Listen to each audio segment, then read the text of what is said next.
Hey geometry students, this is our extra practice handout on simplifying radicals. So our goal today is going to be to write radical expressions in the simplest form. We'll talk about what that is. And then this kind of fits with an algebra standard of using the structure of expressions to identify ways to rewrite it. We're going to see this a lot in geometry when you get to Pythagorean theorem, on trigonometry. We have a lot of square roots. Pythagorean theorem. I think I spelled that wrong. So it's a good skill for us to practice. Also shows up a lot on the MCAS, which you'll be taking this spring if you're in 10th grade. All right. So there are two kind of basic rules with radicals. Basically, it says, or square root. So I'm going to use the word radical. That means square root. Radical equals square root. Right. So when I say square root or we say radical, they're the same thing. Basically, we can, if we have two radicals being multiplied, we can combine the things underneath them to look like this: square root of a times b. So we can also do this backwards. So we could do this one way and push the two radicals under a square root, or we could pull two apart. We're going to see how those will be useful in a second. And the same thing is true with division, right? Here we have division. We can push our numbers together under a radical, or we can pull them apart. All right, so let's see. I'm going to give us two quick examples of how this works, and then we'll practice on others. So say, for example, we had the numbers square root of 25 times 2, or even the square root of 50. We could write that as the square root of 25 times 2. Here we have two things being multiplied together under a square root. We can rewrite that as two different square roots over top of each one. Now the reason we might want to do this is because look what we have now. We can simplify this left side. If I took the square root of 25, that's just 5. And square root of 2, that's as simple as that gets. I can't do that any better, so that would be square root of 2. So what we're going to call the simplest form is a radical that has the lowest, or it doesn't have any perfect squares left under it. 2 is not a perfect square, so that's kind of it. That's as simple as it gets. So that's how splitting apart a multiplication might be useful, so that we can pull out a perfect square and get it outside of our radical. Similarly with the division, right? If I had square root of 3 divided by 16, I can split this up into two different radicals on top. So it would be square root of 3 on top over square root of 16 on bottom. And 16 is a perfect square, so when I rewrite it, I can't do anything with square root of 3. There's no perfect square root of 3. But square root of 16 is just 4. So this is a much simpler way to write square root of 3 over 16 as just square root of 3 over 4. Okay. So that's kind of how we might apply these. Let's see what these look like in some real examples.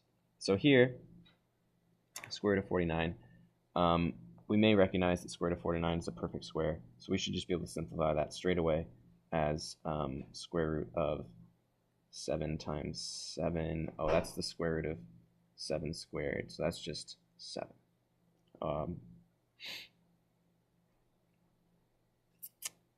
That's pretty straightforward. Let's look at this one. This one's a little more complicated.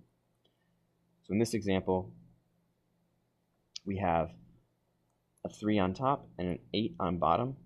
Now, if I'm looking at this, I know we have a square root over this, so I know I'm looking for perfect squares that could be somewhere in these expressions. I'm first just going to rewrite it by breaking these apart. I'm going to factor these numbers out. So 3 is a prime number. We can't factor it anymore. But 8, I could split 8 in half. I could divide 8 by 2 and rewrite 8 as 2 times 4. And then 2 is a prime number, so I'm kind of all I can do with 2. But 4 I can split up even more. Divided by the square root of 3 over 2 times, I can rewrite 4. I can divide 4 by 2. I can rewrite 4 as 2 times 2. I'm basically taking these numbers and splitting them up as much as possible And then we need to just identify any squares that might be happening here. I see I have a number times itself. I have 2 times 2 in my denominator, and that's a square. So I'm going to rewrite this now using one of our rules. I see there's a square in the bottom. I'd like to just take the square root of the bottom. I'm going to use this first rule on the right here to split up the top and the bottom into 2 different square roots. So I'm going to write it as the square root of 3 over the square root of 2 times 2 times 2.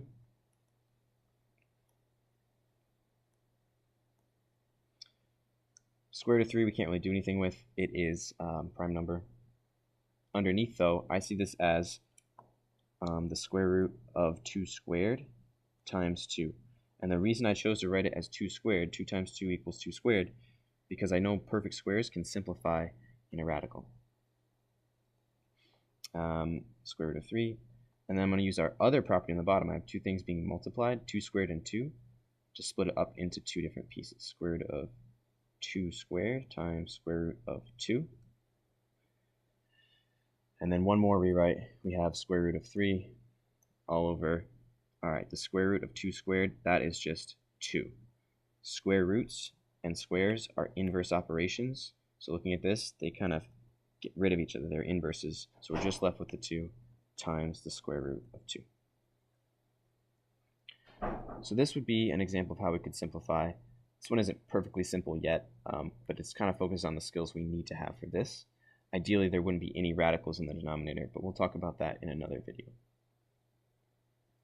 All right, let's do a couple more examples. So that's just how we'd simplify individual expressions. If I go over instead now, we have several square roots being added together. There should be a way to combine these into a much simpler expression. So like before, I'm going to start by rewriting this and splitting up our numbers into their factorizations, their prime factorizations. So if I'm looking at 50, I definitely know that I could divide that number by 5. I could pull a 5 out of that number because it's 5 times 10 would give us 50. So if I rewrite it that way, it would be 5 times 10. So I pulled out a factor there. Let's pull out a factor of 18. 18 is 9 times 2. So maybe I'll pull out a 2 times 9. And then 8, well, I can at least divide it by a 2. I'll write it as 2 times 4. So I'm starting to break these numbers apart. And again, we're looking to break it up so that we have a number times itself or a square in it. So if I go another step, 5 is already prime. I can't break it up anymore.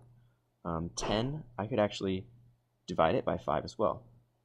10 is the same as 2 times 5. Or 5 times 2. I'm going to write it as 5 times 2. Now we're starting to see a square that could be in there, right? We see a 5 times 5. So hopefully in the next step we'll be able to simplify this one. Minus for this one, 2 is a prime. 9, we can split it into 3 times 3. Again, we get a square number popping up in there. And then the last one, 2 times 4, we can split up into 2 times 2.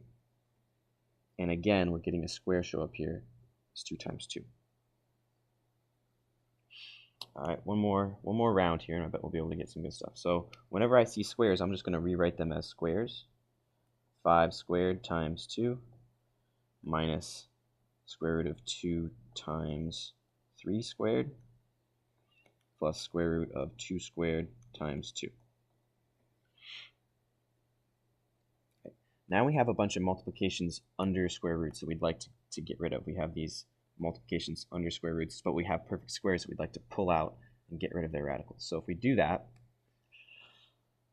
square root of, I'm going to split up this multiplication into 2, 5 squared times square root of 2 minus, again, that's our first rule that we talked about this morning, right? That square root of a times b is square root of a times square root of b. Square root of 5 times square root of 2. This is going to be square root of 2 times square root of 3 squared plus square root of 2 squared times square root of 2. So again, I just took these multiplications and we split them up because now I see we have these perfect squares underneath a square root sign, which means they're going to simplify. So if I start simplifying these, square root of 5 squared is just 5 square root 2 minus, now here we like to write our numbers out front, so I'm going to rearrange this. I'm going to write this as square root of 3 squared is just 3. Those are going to get rid of each other. So we're just going to have a 3 times our square root of 2. So again, I like to write my coefficients out front of a radical just to be consistent, make it look consistent. And then the last one, square root of 2 squared, that's just going to be 2 square root of 2. Now we have these like terms we can actually combine. We have 5 square roots of 2 minus 3 square roots of 2 plus 2 square roots of 2. We can kind of treat those as like x's, right? It's like 5x minus 3x plus 2x. So if we do that, I have 5 of them, I take away 3 of them.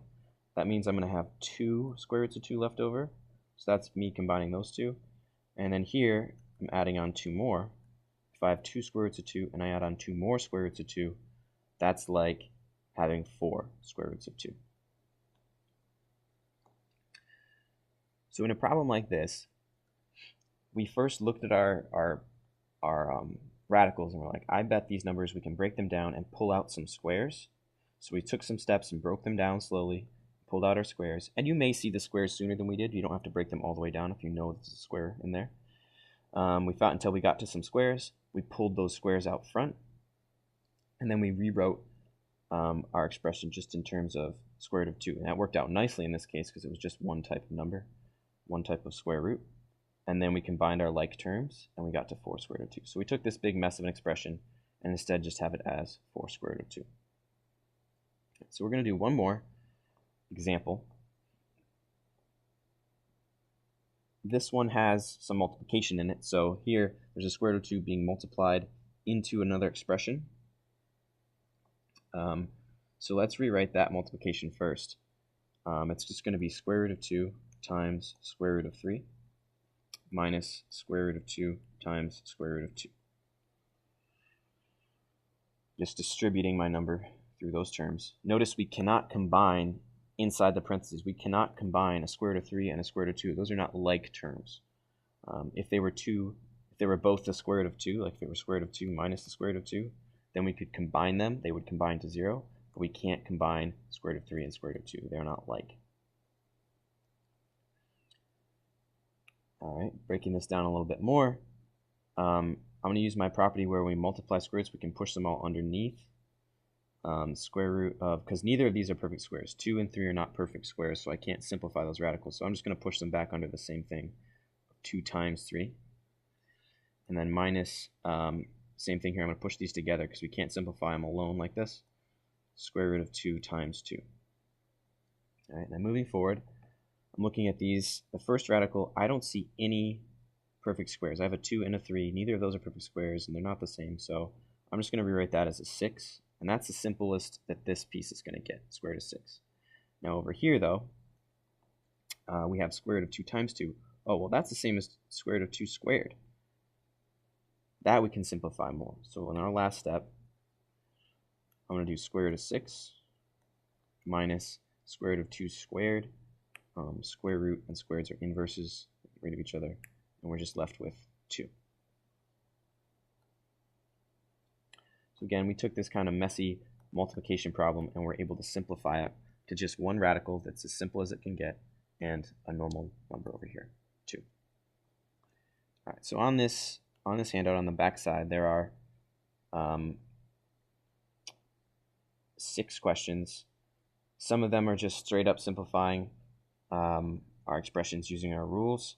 Others are going to have multiplication, right? Notice in 3 you're going to have to distribute these terms and simplify. This one you may just be combining like terms like in our 3 after we get rid of our radicals, and then a little bit more multiplication in practice. So practice out those 6 problems. As far as a summary for this, really we just are our goal is to look for perfect squares under radicals. right? In all these cases, our goal is to break down our numbers so that we could find what perfect squares are under there and pull them out. And pull them out.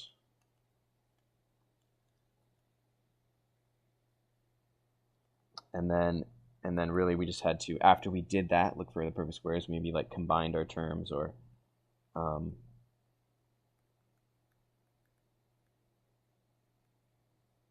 combine or simplified terms. So try out these 6 problems. Once you're done with them, check your answers with your intervention teacher, and I will see you all next time.